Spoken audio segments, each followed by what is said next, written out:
You probably check your horoscope looking for planets made of rock and gas and ice. Right, the physical bodies. Exactly. We're so conditioned to think of celestial influence in terms of like solid mass and gravity pulling on the tides, Yeah, we want something we can actually point a telescope at. But the two most powerful, most disruptive, and honestly fiercely debated forces in classical astrology, they aren't physical planets at all. No, not even close. They don't have a surface you can land on. They don't have mass. According to the ancient lore, they don't even have whole bodies. Which is just a wild concept to wrap your head around. It really is. We're talking about mathematical points in space. Yeah. Like literal shadows born from an ancient, epic, cosmic vendetta. And that forces a complete recalibration of how we view our relationship with the cosmos. I mean, right from the start. How so? Well, when you remove the requirement for physical mass, you are left with pure concentrated energy. Wow. We are looking at the intersection points of orbits, the exact locations where light is swallowed and darkness briefly rules. So today, our mission on this deep dive is to explore the complete biographical account of Rahu and Ketu, the infamous shadow planets of Vedic astrology. It's a fascinating journey. It really is.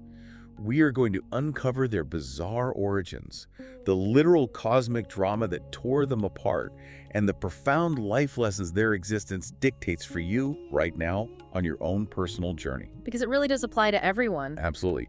And just to set the stage, we'll be delving into a very rich tapestry of classical ancient lore. But we're treating it not as like an old fairy tale, but as a living blueprint of human psychology. Right, because the value of this ancient astrological wisdom isn't in, debating translations or reciting verses. Exactly. No one wants a textbook lecture. Right. It's in recognizing the architectural framework of the human soul. The narrative surrounding Rahu and Ketu map flawlessly onto the internal wars we all fight. Like those insatiable ambitions we get. Yes. Or the sudden desires to just walk away from it all.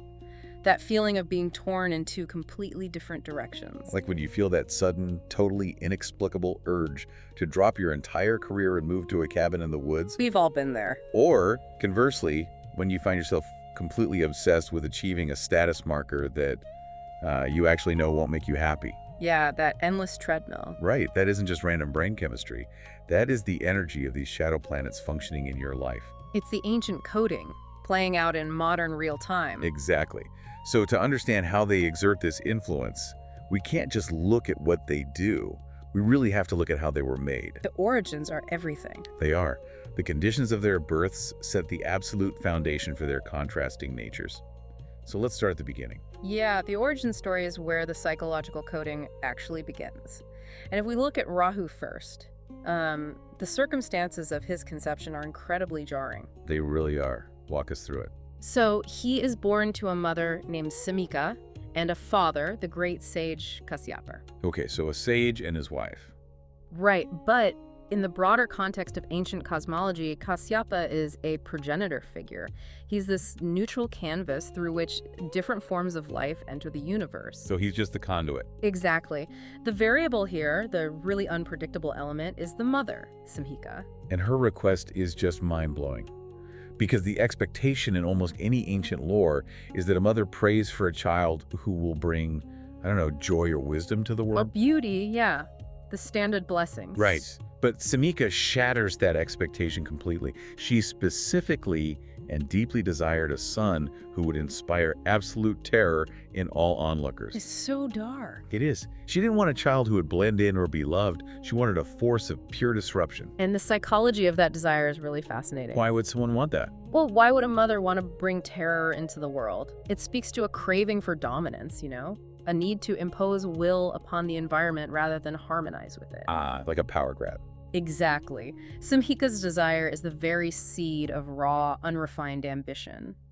And Sage Kashyapa, acting as that neutral conduit we mentioned, he actually warns her. He tries to talk her out of it. He does. He points out that she is asking for a hideous son, a being with the complexion of raging fire. Which brings up a big question for me. It seems strange that a supposedly enlightened sage would just go along with this. It does seem counterintuitive. Right. Like, if you know your wife is asking to birth a literal terror engine, why not just refuse? Because in this cosmological framework, cosmic will supersedes personal preference. Okay, so it's bigger than them. Much bigger. Yeah. Kashyapa understands that the universe requires all types of forces to function, even the destructive ones. Wow. Yeah, her dark desire isn't an anomaly. It is a necessary gear in the machinery of existence. He basically acknowledges that all things come to pass as ordained. So the universe actually needed a disruptor. Yes, and Simhika's desire was just the vehicle for it. Okay, so after a 9-month gestation, Rahu is born, and he emerges exactly as promised. He certainly does. The texts describe him as glowing a deep, angry red. He literally looks like raging fire. Which is such a striking visual. And then at his naming ceremony, Lord Brahma, the creator deity in this system, he makes a prophecy. Right, the prophecy of his nature. Yeah, he says this terrifying child is going to be universally worshipped and that he will possess the traits to receive and renounce. And that phrase, receive and renounce, is the absolute core of Rahu's archetype. Break that down for us because it sounds like a paradox. Well, think about what fire does. It burns things. Right, it receives fuel, it consumes it rapidly, and then it renounces it as ash. It holds on to nothing. Oh, wow. That makes total sense. Yeah, even as a glowing red infant, Rahu's destiny is locked in. He represents the intense, fiery, worldly desire that drives human ambition. The kind that's never satisfied. Exactly, the kind of ambition that consumes resources, experiences, achievements, constantly needing more fuel because it can never actually retain what it takes in.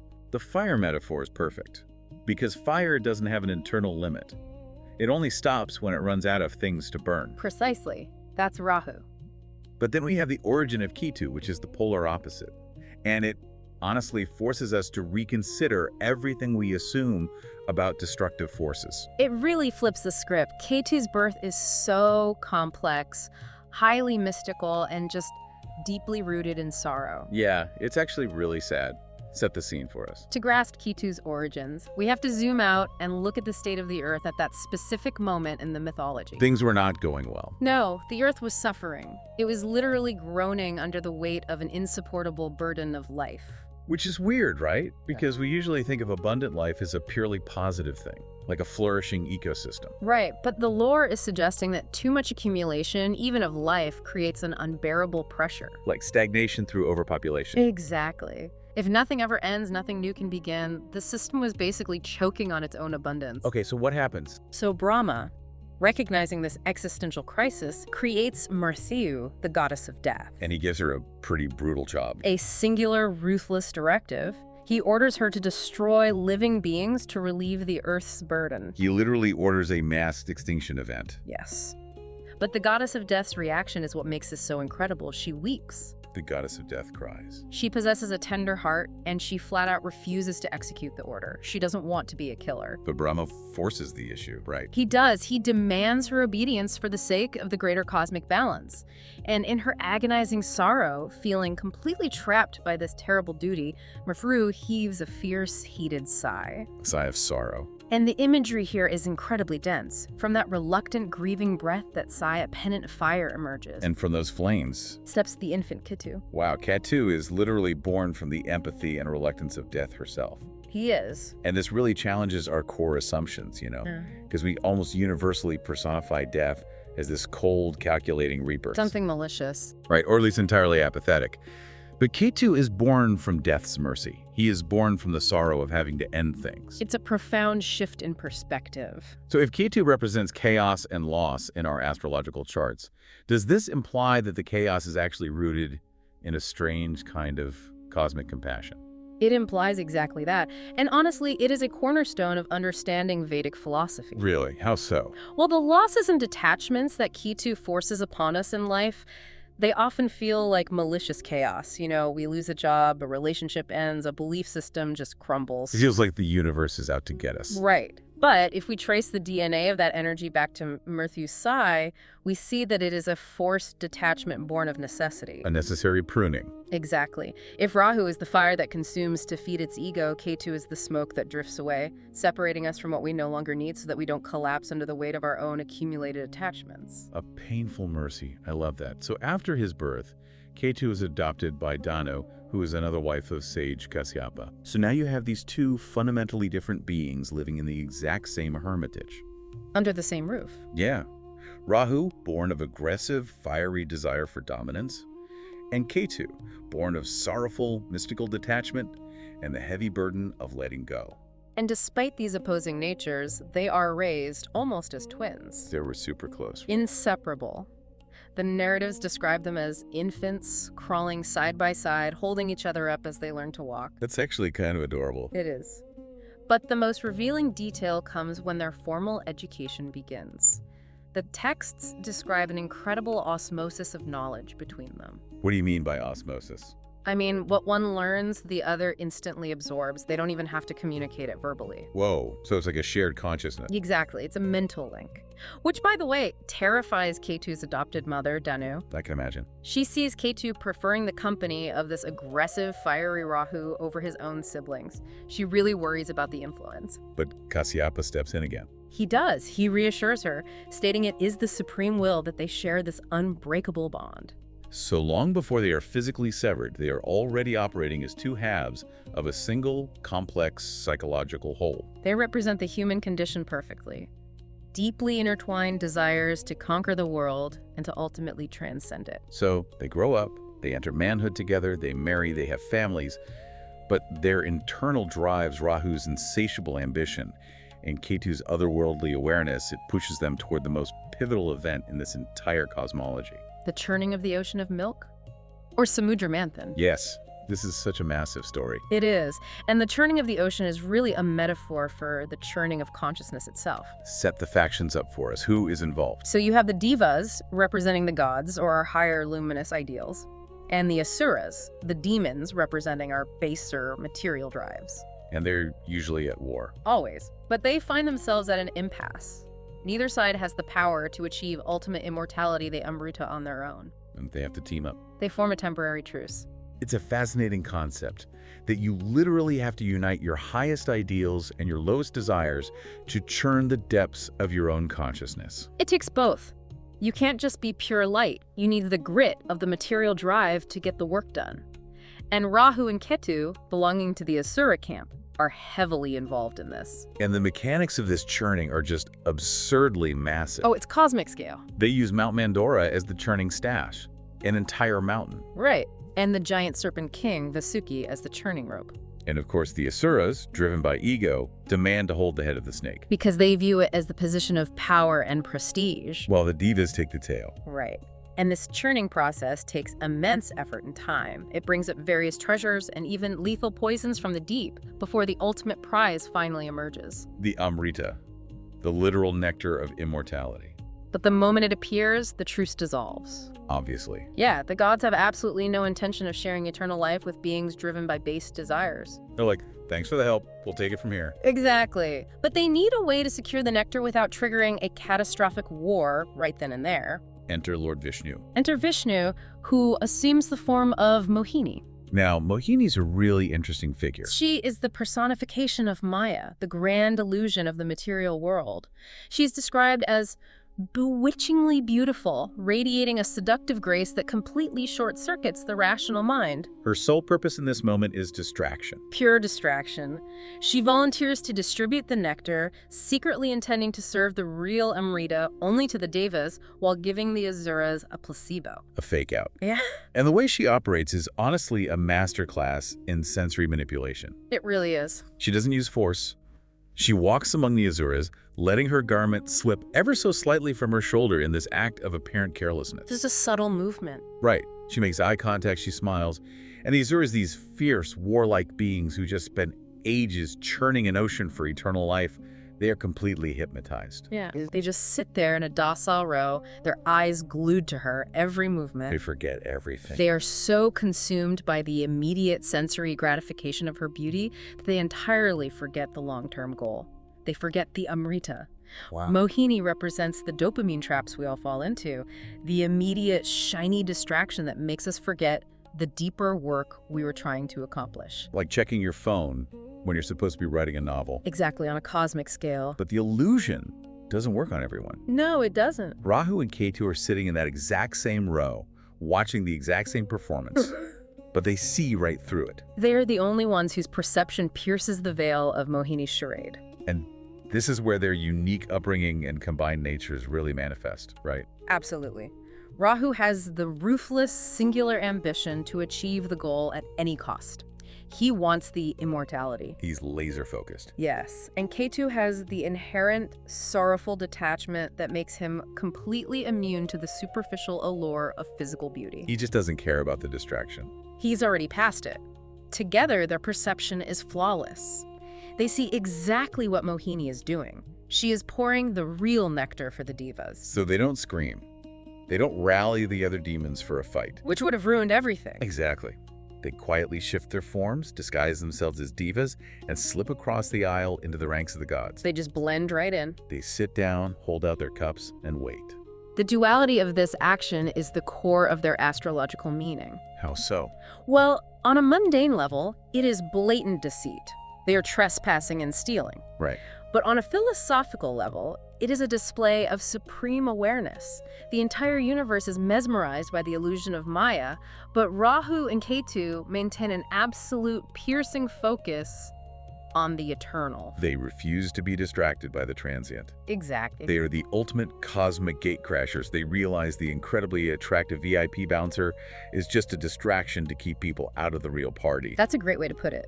It requires a specific kind of genius to recognize when the things that feel good are actually designed to keep you small. And in an astrological chart, a well-placed Rahu gives exactly this kind of hyper-focus and ability to see through societal illusions to grab what you want.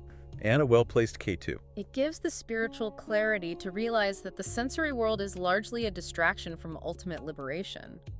In this moment at the churning, their combined energy is practically invincible. Practically.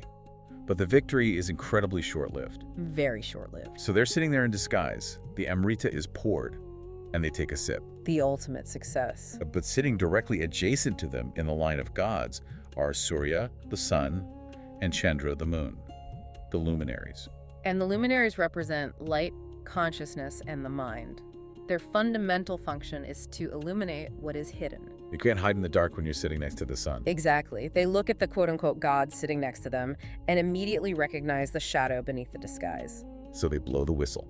They shout out to Mohini that there are imposters in the ranks. And Vishnu's reaction is terrifyingly swift. He doesn't hesitate. Not at all. He drops the Mohini illusion instantly, reverting to his supreme form, and summons the Sudarshana chakra. The ultimate weapon. Yes, it's a whirling cosmic discus of immense, destructive, divine law, and he hurls it straight at Rahu and Ketu, instantly decapitating them both. Boom. Right then and there. Yeah. The physics of the scene are macabre. The blade slices through their necks. But because they had just swallowed the Amrita, the nectar had passed into their throats, permeating their heads and the very tops of their bodies. this is where the paradox happens. Right, because the divine law of the weapon demands their destruction for the deceit. Huh. But the physical reality of the Amrita demands their immortality. The result is grotesque. Their heads are completely severed from their bodies, but they don't die. They are now immortal, floating, talking heads, and immortal, thrashing, headless bodies. The narrative cuts to the sheer horror of the aftermath. The gods secure the rest of the Amrita and retreat to their celestial abodes, triumphant. And the remaining Asuras, having snapped out of Mohini's illusion only to realize they've been completely cheated, are left mortal and defeated. And Rahu and Ketu have to return to their families in this horrific, fragmented state. Can you even imagine that homecoming? It's awful. Simhika and Danu, their mothers and their wives, see them approach as severed pieces. The lamentation is absolute. But Rahu's son, Meghahasa, refuses to just sit and grieve. He takes action. He does. He channels his father's fiery nature into a towering rage, but he directs it with intense discipline. He embarks on a grueling penance known as tapas. Dedicated to Lord Shiva, right? Yes, demanding that his father and uncle be restored. Okay, we need to pause here because the concept of tapas is crucial and honestly a bit confusing to modern minds. It is, because it operates on a different logic. Let's look at the sequence. Vishnu, a supreme deity, just executed them for deceit. It was a divine punishment.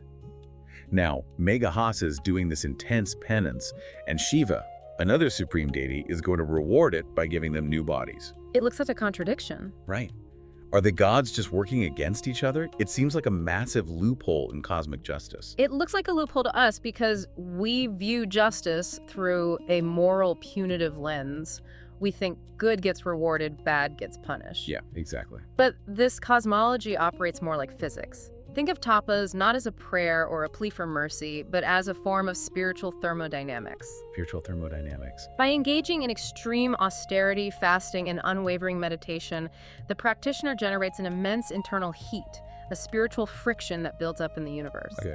If you drop a stone, gravity pulls it down, regardless of whether you are a saint or a criminal. Gravity doesn't judge. Right. Tapas is a law of spiritual physics. If you apply the discipline and generate the heat, the universe is obligated to balance the equation by granting a boon. Oh, wow. So Shiva isn't undermining Vishnu's punishment.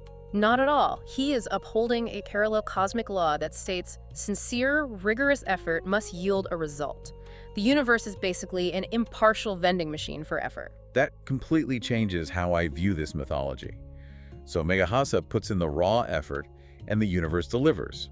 The boon is granted. But they aren't just glued back together. No. The transformation they undergo fundamentally alters their nature and how they will interact with the cosmos forever. Tell us about the new bodies. Rahu's severed head, which has been fiercely protected and nursed by his mother Simhika, is granted the immense muscular body of a serpent. And Ketu's journey is equally bizarre. His severed, headless torso is taken in by a compassionate Brahmin named Mini. And eventually, through the cosmic boon, that torso is granted a serpent's head. So you now have Rahu as a terrifying demonic head attached to a snake's body, and Ketu as a snake's head attached to a demonic torso. The severing is permanent, but they are newly whole in a mutated serpentine form. And as you can guess, they're absolutely consumed by rage. Oh, the trauma of the decapitation permanently brands their psychology. They don't look inward. They don't reflect on their own deceit like, oh, maybe we shouldn't have stolen the nectar. No introspection whatsoever. None. They fixate entirely on the sun and the moon. They swear an eternal, blood-soaked oath of vengeance against Surya and Chandra. Because if the luminaries hadn't snitched, they would be sitting in heaven as whole, immortal gods. Exactly. The psychological branding is profound. The texts describe Rahu's eyes turning hard and cold, mirroring the fire of vengeance that has entirely consumed his internal landscape. They decide that a simple, quick death for the sun and moon just isn't enough. No, they want them to suffer cyclical, terrifying defeat. Their plan is to wreak vengeance by literally swallowing Surya by day and Chandra by night. And because they are now immortal shadow entities, they don't wait. They launch their attack immediately. And the mechanics of this are terrifying. Rahu streaks across the daytime sky, his massive serpent body coiling around the sun, pulling it into his demonic mouth, plunging the world into sudden chilling darkness. And Ketu stalks the night sky, his serpent head swallowing the moon. The panic this induces across the three worlds is absolute. Because it ceases to be a personal vendetta between a few cosmic beings, it immediately She basically says, revenge is self-defeating if you destroy your own habitat in the process. You can't enjoy your victory if you starve to death in the dark. Such a powerful realization. Even a shadow planet, operating entirely on rage, needs a physical world to stand on. But their unchecked vengeance still threatens the structural integrity of reality. Yes, recognizing the imminent collapse. The Supreme Trimurti Brahma, the creator, Vishnu, the preserver, and Shiva, the destroyer, they intervene. They form an impenetrable barrier of divine energy in the sky to halt the rampage. But they understand a crucial psychological truth. Yeah. You cannot simply tell beings consumed by this level of trauma and rage to just drop it. Right. The vow they made was too deep. The anger needs an outlet. So the gods broker a massive celestial compromise. They essentially create a highly structured anger management treaty. Exactly. They tell Rahu and Ketu, you are permitted to satisfy your revenge. You can swallow the sun and the moon, but you cannot do it constantly. You are restricted to specific, limited windows a few times a year. The treaty is meticulously scheduled. Rahu is permitted to swallow the sun during the daytime of a new moon phase. And Ketu is permitted to swallow the moon during the night of a full moon phase. But even during these brief windows of victory, they cannot hold onto their prizes. Because of their anatomy. Right. Because they are severed beings, Rahu has no stomach to digest, and Ketu has no torso to contain the sun and moon inevitably slip out of their severed ends, returning light to the world. This mythology maps so perfectly onto the astronomical reality of eclipses. It's breathtaking how the ancients codified orbital mechanics into a psychological drama. Flawlessly. In astronomy, Rahu and Ketu are not physical bodies. They represent the north and south lunar nodes. The intersection points. Yes, the exact mathematical points where the moon's orbit intersects the ecliptic, the apparent path of the sun across the sky. Most of the time, the new moon passes above or below the sun. But when a new or full moon occurs exactly at these intersection nodes, the alignment is perfect, and we experience a solar or lunar eclipse. So the shadow demons are literally the invisible geometry of the solar system. But beyond the math, the myth teaches us something vital about the boundaries of our own darkest emotions. Right, because when we experience our own internal eclipses, moments of absolute despair, blinding rage, or the complete loss of logic, the darkness feels infinite. It feels like the light will never return. But the myth reminds us that even the most disruptive, chaotic forces in the universe operate within a contracted boundary. The shadow passes across the sun, the eclipse happens, but cosmic law dictates that it is temporary. The light always, inevitably, returns. It's deeply comforting to know that chaos is scheduled and finite. It really is. But getting this official treaty, this cosmic sanction to black out a sun and moon, doesn't actually solve Rahu and Ketu's underlying insecurity. No, they still have massive ego issues regarding their place in the hierarchy of the universe. Because power without integration is just turbulence. Exactly, and the cosmic order is still being established. Lord Vishnu decides it is time to formalize the hierarchy of the Navagrahas, the 9 primary planetary influencers. He decrees that Surya, the sun, will be anointed as the Graharaju, the king of the planets. You can just imagine the scene in the cosmic court. The entire celestial court is gathered. The gods are cheering, shouting victory to Surya as the crown is brought forward. And Rahu absolutely snaps. He loses it. The text describes him jumping to his feet, furious, physically shutting his ears to block out the sounds of celebration. He marches directly up to the Holy Trinity and accuses Vishnu of blatant, undeniable nepotism. His argument is rooted in pure ego and a fundamental misunderstanding of utility. What's his argument? Rahu points out that Surya is aligned with the gods, born of Vishnu's luminous attribute. He argues, we have proven we are just as powerful, if not more so. We can literally swallow him. We can plunge the universe into darkness. Why is the one we can defeat being made king? It highlights their lingering trauma of being outcasts, desperately wanting external validation of their sheer force. But Vishnu's response is a masterclass in leadership. He doesn't strike Rahu down for his insolence. He doesn't yell. No. He proposes a practical test of kingship. The test of the sapling. He has a withered, dying sapling brought into the middle of the cosmic court. The challenge is clear. Whoever can emit the necessary energy to make this dead sapling grow will prove their right to rule. And Ketu, always operating from a place of dismissive detachment, he scoffs at the test. He thinks it's beneath them. He claims his brother Rahu could accomplish this trivial task with his eyes closed. But when Rahu steps up and attempts to focus his immense energy on the sapling, the result is catastrophic. Nothing grows. In fact, his energy is suffocating. Because Rahu is a node of consumption. He is a shadow. He knows how to take, how to block, how to obscure. But you cannot intimidate a plant into growing. Exactly. You cannot use raw, consuming ambition to nurture life. Then Surya steps forward. He doesn't posture.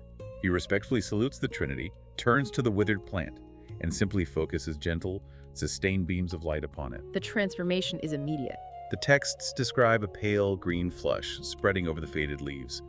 Energy pulses through the stem. The sapling straightens up, vibrant and alive, literally glowing with the absorbed vigor of the sun. It is a crushing, incredibly humiliating defeat for Rahu and Ketu.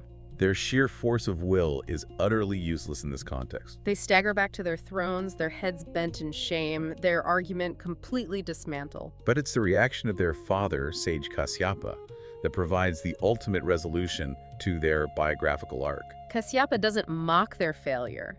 He approaches them with deep compassion and delivers a profound lesson in grace and self-awareness. He tells them to lift their chins. He advises them to apologize for their arrogance, to gracefully accept Surya as the rightful king, and to accord him the respect due to his unique, life-giving nature. Kashyapa essentially says, recognizing someone else's strength doesn't negate your own power. I love the phrasing I came up with for this. You can swallow the sun, but you can't grow a tomato. Force and care are 2 entirely different metrics of worth. That's spot on. It is the realization that the universe requires diverse functions. Vishnu explains that the objective of the test wasn't to humiliate them, but to define roles. A king must nurture and sustain life. Surya is the vital center. Rahu and Ketu are agents of cosmic change, disruption, and karmic evolution. They learn that they don't have to be the king to be incredibly powerful. They apologize, take their rightful seats, and are officially consecrated as part of the Navagrahas, completing their integration into the cosmic system. It's a beautiful resolution. So we have the bizarre origins, the deception at the ocean, the violent severing, the vengeance, and the final humbling test of the sapling. It is an incredible narrative. A true epic. But how does this specific architecture map onto the listeners today? How do the shadow planets function in our daily lives according to this ancient system? To understand their function, we have to look at how they operate within the astrological chart. Okay, let's break that down. Unlike the physical planets, Mars, Venus, Jupiter, Rahu, and Ketu do not own their own zodiac signs in the traditional sense. They alternate dominions, right? Exactly. They are squatters. They amplify or distort the energy of whatever sign or house they occupy. But more importantly, because they are the two halves of a severed whole, they are always placed exactly 180 degrees apart in the chart. They are diametrically opposed, always looking in opposite directions, residing in opposite areas of your life, pulling you across an axis. Let's break down Rahu's impact first. The severed head. How does that manifest psychologically? Astrologically, the mechanics of Rahu act somewhat similarly to Saturn, but with a highly erratic, obsessive edge. Right. Saturn brings delay, restriction, and slow karma. Rahu brings the same heavy karmic weight, but applies intense, often unnatural pressure to succeed. Rahu represents the material world in its most extreme, amplified form. He governs worldly desire, obsession, technological innovation, foreign travel, the breaking of societal taboos, and the ruthless pursuit of status. But the tragedy of Rahu is anatomical. He is a severed head. Yes, he has a mouth, eyes, ears, and a brain to scheme, but he has no stomach. That is the crucial metaphor. Because he has no stomach, whatever Rahu consumes can never be digested. It falls right through. Therefore, he can never experience the feeling of being full. He can eat the entire world, and he will still be starving. In our own psychology, Rahu represents that eternal, aching void. The belief that if we just get the next promotion, buy the bigger house, achieve a certain level of fame, we will finally be happy. Rahu drives us to achieve incredible things out of sheer, unadulterated ambition. But he completely denies us the feeling of satisfaction once we cross the finish line. It's the neurological trap of dopamine. The anticipation of the reward is incredibly intense, driving all this frantic behavior, but the actual attainment feels hollow. It's endlessly scrolling online shopping at 2 a.m., buying things to fill a vague, gnawing anxiety. But when the packages arrive, you don't even care about the items anymore. You're already looking for the next purchase. That endless cycle of consumption without nourishment is Rahu. And operating exactly 180 degrees away from that frantic consumption is Ketu. The mechanics of Ketu act similarly to Mars, but inverted. Explain that. While Mars is outward, fiery action severing obstacles in the external world, Ketu is internalized fire. He severs our internal attachments. Ketu is known as the Dwaja, the flag. He represents the headless body.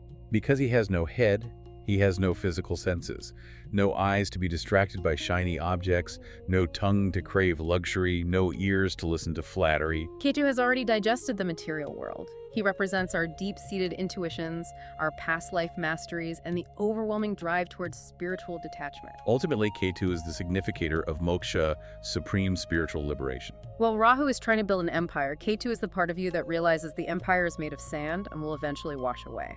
Ketu brings sudden losses, isolations, or a chronic sense of apathy toward worldly achievements, not to punish you, but to violently strip away what is false so you are forced to look inward for a higher truth. So the dynamic tension in a human life looks like this. Rahu is the part of me stressing over a 5-year career plan, obsessing over how I'm perceived by my peers, hungry for validation. And Ketu is the part of me that suddenly looks at my life, feels a deep wave of existential exhaustion, realizes none of this goes with me when I die, and wants to delete all my social media and meditate in silence. They're two pulling extremes. They are the ultimate paradox of human existence, the desperate obsession with the world and the absolute rejection of it. And you are being pulled across that axis every single day. It feels like an unwinnable tug of war. How do we live with both without feeling like we're constantly being torn in half? Right. I mean, I can't be a ruthless corporate climber on Tuesday and a naked ascetic in a cave on Wednesday. The ultimate lesson of the shadow planets is that the goal of human life isn't to kill Rahu and worship Ketu. It isn't to demonize the material world and only seek the spiritual, nor is it to ignore the soul in pursuit of cash. The goal is integration. It's conscious balance. What are the mechanics of that balance? How do you satisfy a mouse with no stomach and a body with no head? By using them for what they are designed for rather than letting them run wild. We need Rahu. We need his ambition, his willingness to break stagnant rules, his drive to innovate and survive in a complex material world. Without Rahu, society wouldn't advance. We would lack the friction necessary for growth. But we desperately need Ketu's wisdom to temper that drive. We need Ketu's ability to detach, to heal, and to maintain perspective so that we aren't completely devoured by our own Rahu-driven desires. You use Rahu's energy to navigate the external world, to get out of bed, to build, to conquer the day. But you use Ketu's detachment to close your eyes at night, to let go of the failures and to be at peace with what you didn't achieve. You honor both the ambition of the head and the intuition of the body. When they are out of balance, the results are catastrophic. If you lean entirely into Rahu, you become a slave to your desires, achieving everything but enjoying nothing, a tyrant of your own life. If you lean entirely into Ketu, you become so detached and apathetic that you fail to participate meaningfully in the life you've been given. You become a ghost before you die. The wisdom is holding the tension between the two. This has been an incredibly layered journey. It really has. We explored the jarring origins of these shadow twins, one born from a mother's specific desire to birth terror, the other from the reluctant, grieving sigh of death herself as she faced an overburdened earth. We examined their perfect clarity at the churning of the ocean of milk, where they were the only beings to see through the ultimate illusion of Maya. We unpacked the violent mechanics of their severing, exploring how the cosmic laws of tapas and spiritual physics operate independently of divine judgment, granting them terrifying new forms. We looked at the collateral damage of their vengeance, leading to the cosmic compromise that mathematically dictates the eclipses in our sky.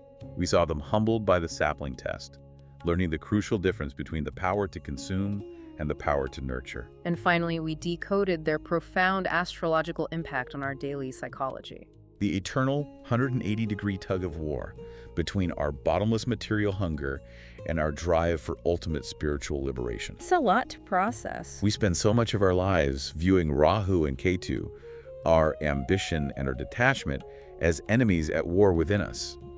We think they are a flaw in our design. But they aren't. No. I want to leave you with a different perspective to mull over. If we look at the mythology, before the blade fell, before they were severed, they were a single being. That's right. And in that brief window of unity, they possessed a clarity so profound that they bypassed the illusions of the gods and secured immortality. A powerful thought. What if the constant, agonizing pull between your desire and your detachment isn't a flaw in the system, but the very engine of your evolution? Without the shadow nodes constantly pulling us off our center, Forcing us to reach for more and then forcing us to let it go. our consciousness would never expand. The chaos they bring isn't a punishment. It is the prerequisite for growth. The shadow is the only thing that gives the light its shape. Thank you for joining us on this deep dive.